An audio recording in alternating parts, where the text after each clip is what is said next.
ሰላም ውድ የአሚጎ ሚዲያ ተከታታዮች፣ የአርብ ማለዳ ስፖርታዊ አጫጭር ዜናዎችን ይዤላችሁ ቀርብ ያለው። ወደ ዜናዎቹ እንለፍ። ማንቸስተር ዩናይትድን የተመለከቱ ዜናዎችን እንይ። የቀድሞ የማንቸስተር ዩናይትድ አሰልጣኝ የነበሩት ጆዜ ሞሪኒሆ ስለ ወቅቱ የማንቸስተር ዩናይትድ አለቃ ሩበን አሞሪም ያላቸውን አስተያየት ሰጥተዋል። እርሱ ጥሩ ሰው ነው፣ ሁልጊዜም ለኔ ትልቅ ክብር አለው። ግንኙነታችን የጥቂት ዓመታት ቢሆንም እጅግ ውብ የሚባል ነበር። ለእርሱ መልካሙን ሁሉ እንደምመኝለት ጠንቅቆ ያውቃል ሲሉ ተናግረዋል። ሩበን አሞሪም ስለ ማንቸስተር ዩናይትድ ደጋፊዎች ሐሳቡን ሰጥቷል። በዚህ የውድድር ዘመን ላልተለዩን ደጋፊዎች ትልቅ ክብር አለኝ። በጣም ድንቅ ከመሆናቸው በላይ ሁሌም ከጎናችን አይጠፉም። እኛ ጨዋታዎችን ማሸነፍ እንፈልጋለን፣ ደጋፊዎች መደሰት ይፈልጋሉ። ደስታን ለሚፈልጉት ደጋፊዎች ደግሞ ጨዋታን ድል ማድረግና ፈገግታን መመለስ ያስፈልገናል ሲል ነው ሩበን አሞሪም የተናገረው። ስለ ራስሙስ ሆይሉንድ የጎል ድርቅ ሲናገር እግር ኳስ በአንድ ወር ውስጥ ሁሉም ነገር ሊቀየር ይችላል። ራስህን የምትመለከትበት መንገድ በአንድ ጨዋታ ሊቀየር ይችላል።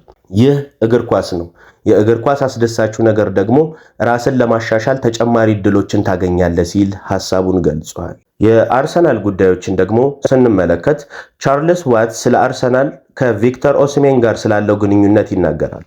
እሱ ከፍተኛ ደረጃ ላይ ያለ አጥቂ ነው፣ ምንም ጥርጥር የለውም፣ በዝርዝራቸው ውስጥም ይገኛል።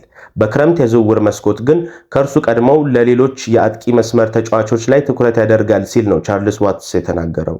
ሌላኛው የአርሰናል ጉዳይ ኑዋኔሪ የተመለከተ ጉዳይ ነው። ይህ ተጫዋች ሲናገር እኔና ሉዊስ ስኬሊ ከ6 ዓመታት ጀምሮ ጓደኛ ማቾች ነበርን እና አሁን በአርሰናል የመጀመሪያ ቡድን ውስጥም አንድ ላይ እንገኛለን። ገና ጅማሬ መሆኑን ደግሞ እናውቃለን። እኔ በውስጤ ትልቅ ስራን ለመስራት ነው የማስበው ሲል ኑዋኔሪ ይናገራል። በሌላ በኩል ቶማስ ቱሄል ኑዋኔሪን ለእንግሊዝ ብሔራዊ ቡድን ይጠሩታል ተብሎ ይጠበቃል ሲል ሳም ማክቤል መረጃውን አጋርቷል። ወደ ማንቸስተር ሲቲ ጉዳዮች ተጉዘን ደግሞ አንዳንድ ጉዳዮችን እናንሳ። ኪሶኖቭ የወሩ ምርጥ የማንቸስተር ሲቲ ተጫዋች በመባል ተመርጧል። ኪሶኖቭ የማንቸስተር ሲቲ የወሩ ምርጥ ተጫዋች በብዙ አብላጫ ድምጽ በልጦ አሸነፈ የሚለውን ብዙዎች የሚጠይቁት ጥያቄ ነው። ኪሶኖቭ እንደ ኤርሊንግ ሃላንድ የመሳሰሉ ኮከቦችን በመብለጥ የወሩ ምርጥ ተጫዋች ማሸነፉ ይፋ ሆኗል። የመከላከል ችግር የሚታይበት የሲቲ ክለብ ተቀላቅሎ ለውጥ እያመጣ መሆኑን ከኒውካስል እና ከቶተናም ጋር በነበረው ጨዋታ ማሳየት ችሏል። በቀጣይ ሊቨርፑልን የተመለከቱ ዜናዎችን እንቃኝ። አርነ ስሎት በተለያዩ ጉዳዮች ላይ ሐሳቦቻቸውን አጋርተዋል። ስለ ኤሊዮት ተናግረዋል። ለሱ ትልቅ ጊዜ ነበር። ጥሩ ተጫዋች ስለሆነ እያገኘው ባለው የጨዋታ ዕድል እንደሚከፋው ይገባኛል። በሊቨርፑል ምርጥ ተጫዋች መሆኑን አሳይቷል ሲል ሐሳቡን አጋርተዋል። ስቲቨን ጀራርድ ስለ ከርትስ ጆንስ ይናገራል።